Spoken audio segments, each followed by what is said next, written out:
Hello प्यारे बच्चों, कैसे हो आप सब और कैसे चल रही है आपकी स्टडी। आई होप आप सभी लोग फिट और फाइन होंगे और आपकी स्टडी भी एकदम शानदार चल रही होगी। तो आज हम लोग बात करेंगे क्लास 12 बायोलॉजी के बारे में। बायोलॉजी के बहुत सारे टॉपिक हम लोग पढ़ेंगे जो आपके बोर्ड एग्जामिनेशन 2025 के लिए इंपॉर्टेंट रहेंगे। अगर आपने टॉपिक और चैप्टर्स तैयार कर लिए तो मैं कहता हूँ आपको बोर्ड एग्जाम के अंदर टेंशन नहीं लेना है, बस आपको अच्छे से तैयारी करना है।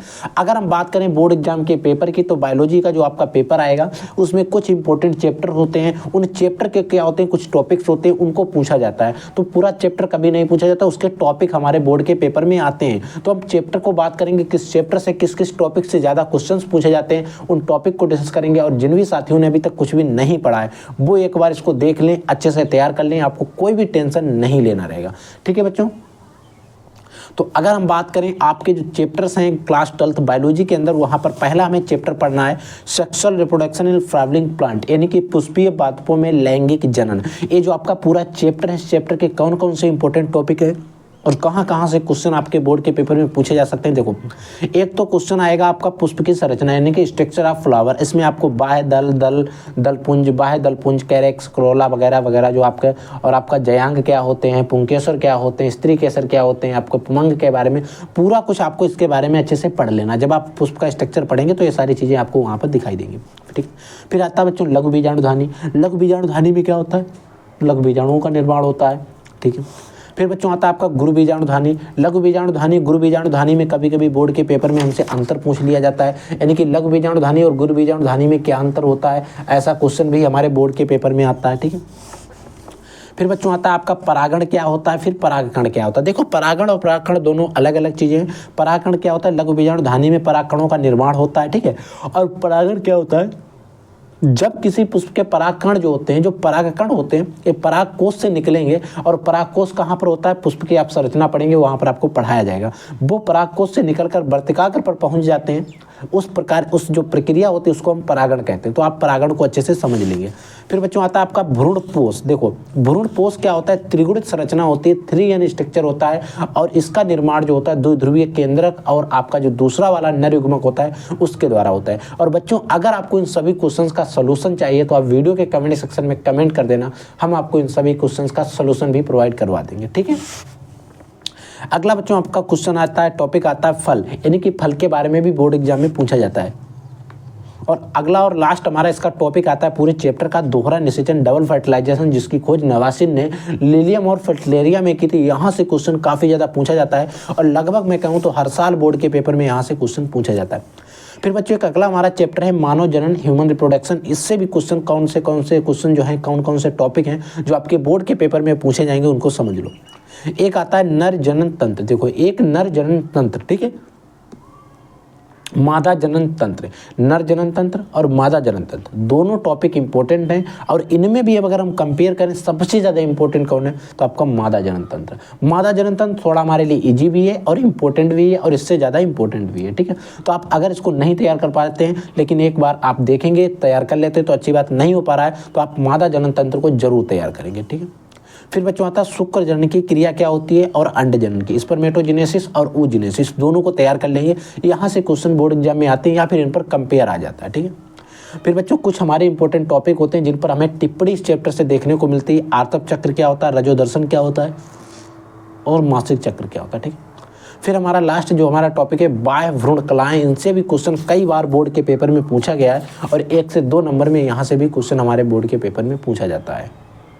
अगला बच्चों हमारा जो चैप्टर है मानव जनन स्वास्थ्य होता है। जनन स्वास्थ्य में जो चैप्टर है ये काफ़ी ज़्यादा इंपॉर्टेंट चैप्टर है। अगर आपने इस पूरे चैप्टर को तैयार कर लिया तो आपको कोई भी टेंशन नहीं लेना रहेगा और इस चैप्टर को आप इजीली से पढ़ भी सकते हैं, तैयार भी कर सकते हैं। देखो, एक टॉपिक यहाँ पर आता है जनसंख्या विस्फोट क्या होता है, फिर जनसंख्या विस्फोट के कारण और निवारण, और 100% यहाँ से क्वेश्चन जरूर आपके बोर्ड के पेपर में पूछा जाता है। ठीक है। फिर आता है बैसेक्टोमी यानी कि पुरुष नसबंदी, ट्यूबेक्टोमी यानी कि महिला नसबंदी। इन दोनों को आप तैयार कर लेना, यहाँ पर अंतर भी बोर्ड के पेपर में कभी कभी पूछ लिया जाता है। सगर्भता का चिकित्सीय समापन, जिसको कहते हैं एमटीपी का फुल फॉर्म आपसे बोर्ड एग्जाम में पूछ लिया जाएगा अगर आता है तो इसका फुल फॉर्म होता है मेडिकल ट्रांसमिशन ऑफ प्रेगनेंसी। इसको भी आप याद रखेंगे। ठीक है। फिर बच्चों आपके कुछ शॉर्ट फॉर्म्स होते हैं, इनके फुल फॉर्म पूछा जाता है, इनके बारे में पूछा जाता है। देखो, ZIFT होता है जाइगोट इंट्राफैलोपियन ट्रांसफर, एक प्रक्रिया होती है।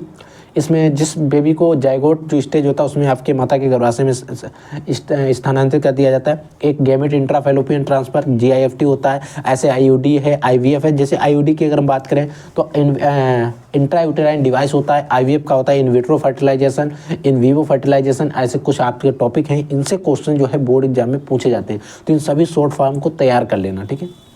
फिर बच्चों आते हैं STD सेक्सुअल ट्रांसमिटेड डिसीज, यानी कि यौन संचारित रोग। यहाँ पर सिफिलिस, निसेरिया, गोनोरिया वगैरह जो होते हैं इनको एक बार तैयार कर लेना, ठीक है। अगला चैप्टर है वंशागत तथा विविधता के सिद्धांत। देखो वंशागत और विविधता के सिद्धांत इंपॉर्टेंट चैप्टर है और आपको पता होना चाहिए। यहाँ से क्वेश्चन हर साल बोर्ड के पेपर में हमसे पूछे जाते हैं। देखो इसमें आपको जीन क्या होते हैं इनके बारे में पता होना चाहिए। फिर साथ साथ आपको जीनोम क्या होते हैं, जीन प्रारूप और संकरण के बारे में भी आपको पता होना चाहिए, ठीक है। मेंडल के नियम, मेंडल के 3 नियम है, प्रभाविता का नियम, पृथक्करण का नियम, स्वतंत्र अभिवन का नियम। तीनों नियम को तैयार कर ले रहे हो। उनमें से स्वतंत्र अभिवन का नियम है, जब भी पूछा जाता है लॉन्ग क्वेश्चन में पूछा जाता है, ठीक है। अब बच्चों लिंग निर्धारण हो गया। लिंग निर्धारण आपको 2 में जरूर तैयार कर लेना है, एक मनुष्य में लिंग निर्धारण और एक पक्षियों में लिंग निर्धारण, सबसे ज़्यादा इंपॉर्टेंट है, ठीक है। आनुवांशिक विकार क्या होते हैं, गुणसूत्र के बारे में आप पढ़ लेना। गुणसूत्रीय विकार क्या होते हैं, रक्त समूह यानी कि ब्लड ग्रुप। ये 7 टॉपिक जो है इस चैप्टर के लिए इंपॉर्टेंट है। इन 7 टॉपिक को अगर आपने तैयार कर लिया तो इस चैप्टर की टेंशन आपको नहीं लेना, ठीक है। अब बच्चों हमारा जो नेक्स्ट चैप्टर है उसको भी आप अच्छे से समझ लो। देखो यहाँ पर आता है वंशागत के आणविक आधार। देखो वंशागत का जो आणविक आधार है ये चैप्टर भी काफ़ी ज़्यादा इंपॉर्टेंट है, ठीक है। इसमें आपका DNA का सचित्र वर्णन चित्र सहित, यानी कि जो DNA होता है उसका सचित्र वर्णन चित्र के सहित, और जब भी बोर्ड एग्जाम में पूछा जाता है तो कम से कम 3 नंबर में नहीं तो 5 नंबर में पूछा जाता है, ठीक है। फिर आनुवंशिक पदार्थ की खोज किसने की, इसके बारे में। फिर आपको ग्रिफिथ का रूपांतरित प्रयोग पढ़ लेना है। हर्शे और चिज का प्रयोग पढ़ लेना है, जिन्होंने सर्वमान्य रूप से प्रमाणित कर दिया था कि आनुवंशिक पदार्थ जो है DNA ही है, ठीक है।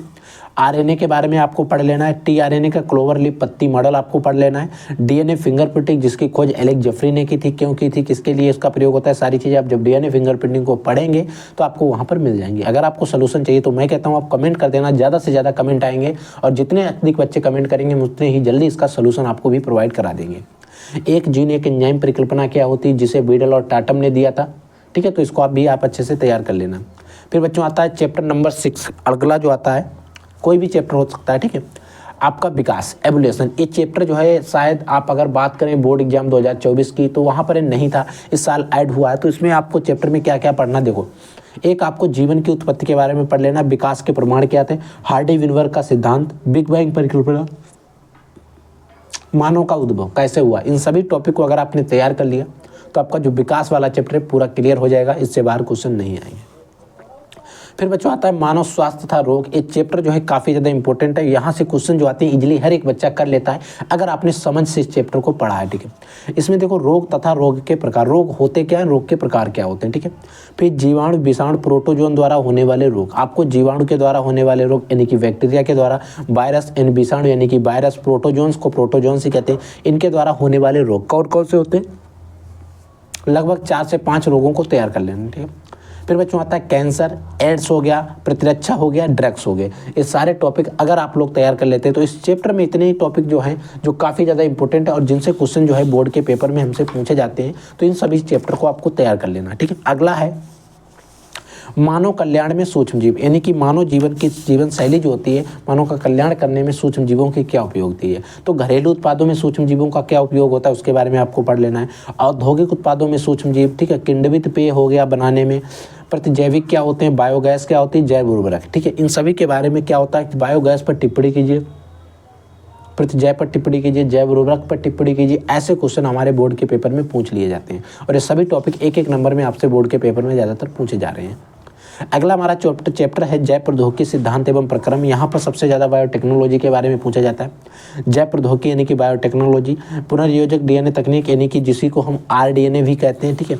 प्लाज्मिड क्या होते हैं, वेक्टर क्या होते हैं, आनुवंशिक इंजीनियरिंग क्या होती है, और PVR 322, P प्लाज्मिड से लिया गया, B बोलिवर है, R रोड्रिगेज से लिया गया और 322 इसका क्रमांक नंबर है, ठीक है। तो इसके बारे में भी आपको पता होना चाहिए। फिर आता है जैव प्रौद्योगिकी सिद्धांत एवं इनके उपयोग। इससे ज़्यादा इम्पोर्टेंट ये है कृषि में जैव प्रौद्योगिकी के क्या उपयोग हो गए, कि चिकित्सा के क्षेत्र में जैव प्रौद्योगिकी के क्या उपयोग हैं, इंसुलिन का निर्माण हम कैसे करते हैं, पारजीनी जंतु क्या होते हैं, पारजीनी फल क्या होते हैं, इन सभी के बारे में हमें पढ़ना रहेगा और इस चैप्टर से जो इंपॉर्टेंट टॉपिक हैं वो मैं आपको बता दिया, ठीक है। अब जो अगला हमारा जो चैप्टर है वो भी काफ़ी ज़्यादा इंपॉर्टेंट है। जीव और समष्टियाँ, इनके बीच में पारस्परिक क्रियाएं क्या होती, देखो जीव और पर्यावरण आपको पढ़ लेना है, क्या है इसके बारे में पारस्परिक क्रिया, ठीक है। जीव तथा उनके बीच की पारस्परिक क्रिया, ठीक है, टॉपिक काफ़ी ज़्यादा इंपॉर्टेंट, यहाँ से क्वेश्चन आते हैं। लवणोद्भिद पौधों में अनुकूलन और जलोद्भिद पौधों में अनुकूलन, ठीक है। प्रवासन क्या होता है, समष्टि क्या होते हैं, मृत्यु दर, ठीक है, शिशु मृत्यु दर यानी कि कितना मर। तो ये टॉपिक जो है चैप्टर है, इसमें हमें इतना पढ़ लेना है। और लास्ट हमारा चैप्टर है पारितंत्र, जिसमें हमें उत्पादकता यानी कि प्रोडक्टिविटी, अपघटन, ऊर्जा प्रवाह और पारिस्थितिक पिरामिड, ऊर्जा का पिरामिड कैसा होता है, सीधा उल्टा होता है, जनसंख्या का पिरामिड कैसा होता है, ऐसे आपके जो पिरामिड होते हैं उनको 2 से 4 पिरामिड जो होते हैं उनको पढ़ लेना। और मैं कहता हूँ अगर आपने इतना तैयार कर लिया तो आपको बायोलॉजी में कोई टेंशन नहीं लेना है। आप किसी मॉडल पेपर को उठा के देख लेना, किसी क्वेश्चन पेपर को उठा के देख लेना, इसके अलावा आपको कोई भी टॉपिक नहीं आता है, ठीक है बच्चों। तो इन सभी टॉपिक को तैयार कर लेना। अगर आपके मन में कोई डाउट, कोई भी क्वेश्चन रहता है किसी भी प्रकार का, किसी भी सब्जेक्ट को लेकर, तो आप वीडियो के कमेंट सेक्शन में कमेंट करके हमको बता देना, हम उसका सोल्यूशन वीडियो आपको प्रोवाइड करा देंगे। हमारे टीचर के द्वारा आपको वीडियो उसका प्रोवाइड करा दिया जाएगा, ठीक है बच्चों। तो आप लोग पढ़ते रहिए, आगे बढ़ते रहिए। I will take in next class. तब तक के लिए जय हिंद, वंदे मातरम।